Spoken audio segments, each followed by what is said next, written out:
Il est désormais le plus vieux président africain en exercice. Arrivé au pouvoir sans s'être battu pour, le 6 novembre 1982, Paul Biya, 91 ans, est de toute façon au crépuscule de sa vie politique et de sa vie tout court.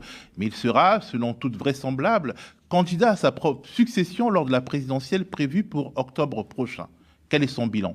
Mais au-delà de son bilan, qui est-il et quel est le parcours qui l'a conduit à devenir le président éternel d'un pays immobile? Ben, Paul Biya, c'est qui? Paul Biya, c'est juste cet ancien catéchiste qui a été catapulté par un concours de circonstances comme président de la République d'un beau pays comme le Cameroun et qui avait été à l'époque opté par un certain Louis-Paul Adjolé et le général de Gaulle. Paul Biya, c'est celui-là qui a apporté tous les maux que vous pouvez connaître dans la société camerounaise. La malgouvernance, la mauvaise répartition des biens, le tribalisme, la corruption, le pillage des biens publics. Et le peuple camerounais en est conscient. Le peuple camerounais est conscient de cela. C'est ce qu'il faut faire pour dire stop à cette barbarie qui dure depuis 42 ans et voire 62. Mais continue à faire l'autruche. Vous savez, en mathématiques, il y a ce qu'on appelle l'hypoténuse dans un triangle rectangulaire. Donc, c'est-à-dire, tu es au sommet. Au lieu de prendre l'hypoténuse pour arriver, tu préfères prendre le côté opposé et le côté adjacent pour rendre le chemin encore plus long. Pour transposer à la situation du Cameroun, c'est simple. C'est comme si je me trouve au centre de la ville de Yaoundé, à Efoulan, qui se trouve à Yaoundé, 3e. Je suis en train de vouloir marcher pour aller au nord de la ville de Yaoundé, c'est-à-dire à Etouzi, qui se trouve à Yaoundé 1er. Mais au lieu de joncher tout droit pour y arriver, non, c'est trop facile. Je préfère passer par quoi? Par Kodengi, qui se trouve à l'est, c'est-à-dire à Yaoundé 4e de la ville. Ou bien passer par quoi? Par l'ouest. Par Colbison, qui se trouve à Yaoundé 7e avant d'arriver à Etouzi, qui est à Yaoundé 1er. C'est vrai qu'on dit que tous les chemins mènent à Rome. Mais il y a des chemins que, non, au lieu d'emprunter pour arriver à Rome, là, mieux tu ne bouges même pas. Parce que tu sais qu'il te faudra 15 000 vies pour pouvoir y arriver. Quel que soit, on va monter, on va raconter tout ce qu'on veut. C'est la rue qui va chasser et renverser ce gouvernement de Paul Biya. Donc vous avez des Camerounais qui connaissent le système électoral, la procédure électorale, pour ceux qui sont un peu curieux, parce que la majeure partie des Camerounais sont dans le JAPAP. C'est tout ce qui intéresse le Camerounais, la distraction. Mais pour ceux-là qui sont un peu éveillés, qui ont un peu fait des recherches, ils comprennent la procédure, le système électoral camerounais. Ça veut dire quoi? Vous savez, une institution qu'on appelle ELECAM, élection du Cameroun, qui est chargée d'organiser les élections, et ce, depuis les inscriptions sur les listes électorales. Et il y a un article, l'article 80 de la loi électorale, qui stipule que cette institution ELECAM doit afficher la liste électorale chaque fin d'année, c'est-à-dire le 30 décembre de chaque année. Cette institution ELECAM n'a pas affiché la liste électorale le 30 décembre 2024. Il y a un parti, le seul parti d'opposition, le MRC, de Maurice Kamto, qui se bat comme il peut pour faire respecter cette loi. Non, il a porté plainte partout, ça n'a jamais abouti. Donc juste le fait, juste ce fait pouvait faire que les Camerounais descendent dans la rue pour réclamer au moins le respect de cette loi. Mais non, personne n'a bronché. Donc une fois quand on a fermé les inscriptions sur les listes électorales, que se passe-t-il? Cette institution est chargée de suivre, d'organiser justement, comme je l'ai dit, les votes, c'est-à-dire le jour J. Et une fois que les votes sont terminés, elle prend les PV. Il y en avait 25 000 en 2018 lors des élections présidentielles précédentes. Et envoie à qui? Au Conseil constitutionnel. Allons-y creusons. Cette institution ELECAM est constituée de quoi? De 18 membres qui sont tous à la solde du parti au pouvoir, le RDPC, le Rassemblement démocratique pour le peuple camerounais de Paul Biya, le dictateur. Je dis bien tous à sa solde. Même ceux qui font semblant de faire partie de la société civile. Ensuite, j'ai parlé du Conseil constitutionnel, qui est cette institution qui est chargée de promulguer les résultats définitifs. C'est-à-dire, lorsque cette institution récupère les PV ramenés par Elekam, elle fait la synthèse et dit telle personne a eu tel nombre de pourcentage de voix et est déclarée vainqueur de l'élection. Cette institution comporte 11 membres qui sont tous aussi à la solde du RDPC, le parti de Paul Biya.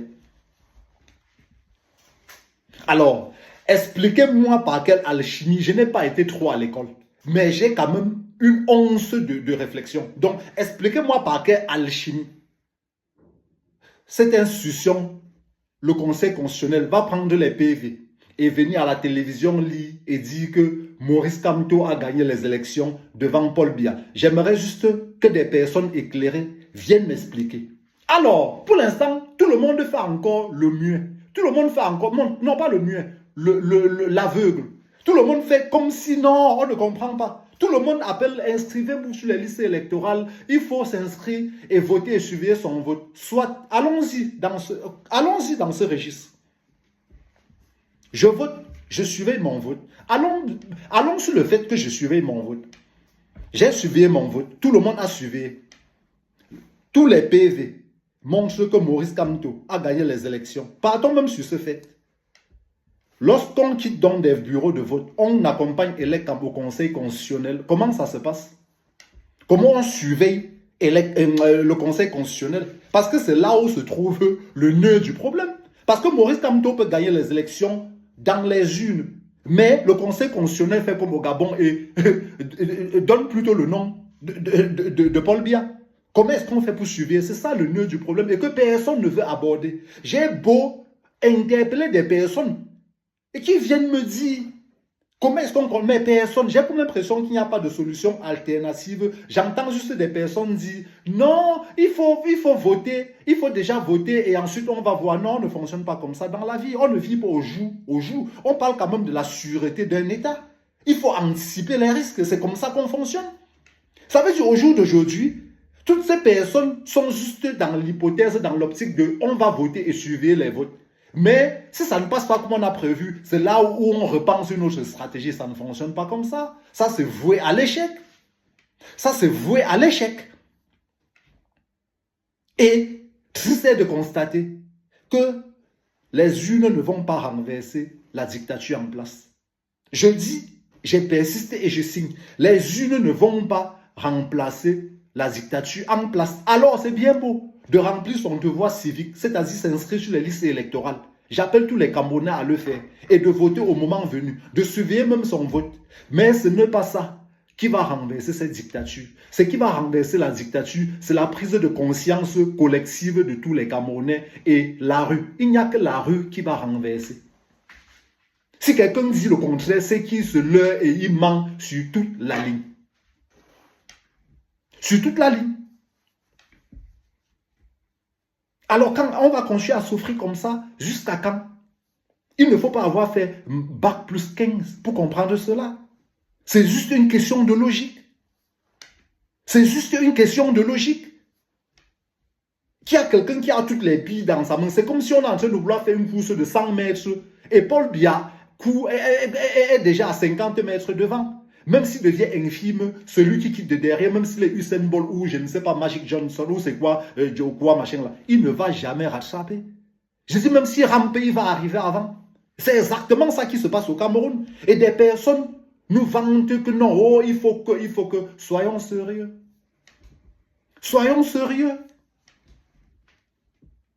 Soyons sérieux et réveillons-nous. Réveillons-nous, peuple camerounais, réveillons-nous. Ou bien on va continuer à bavarder et brailler dans les réseaux sociaux comme on le fait depuis 7 ans. Et rien ne va changer, c'est-à-dire à partir de 2025, de novembre, on va continuer à brailler, à crier partout. Paul Biya must go, c'est monté, c'est descendu, à boycotter ceux qui viennent ici, à faire ceci. Pendant ce temps, il est installé à étudier, peut-être même à Vokmeka, peut-être en Suisse, à l'hôtel intercontinental. Et on n'a pas compris quoi. On n'a pas compris quoi. Nelson Mandela disait à juste titre, je le cite, j'ai dit, dans la vie, je ne perds pas. Soit je gagne, soit j'apprends. Depuis 43 ans, c'est la même chose. On va continuer à chanter jusqu'à quand? Jusqu'à quand? Jusqu'à ce que Paul Biya décède au pouvoir et que le Cameroun entre dans cette phase de chaos que tout le monde veut éviter. Autant mieux que la rue, que Paul Biya meure au pouvoir. Parce que s'il meurt au pouvoir, ça va être pire que si le peuple était descendu dans la rue. Moi, j'aurais fait la chose autrement.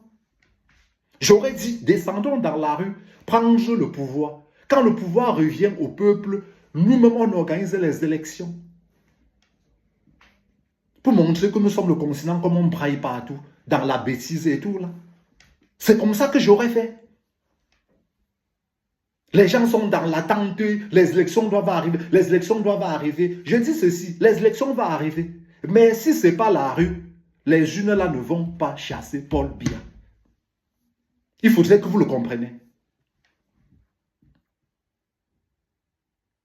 Sérieux.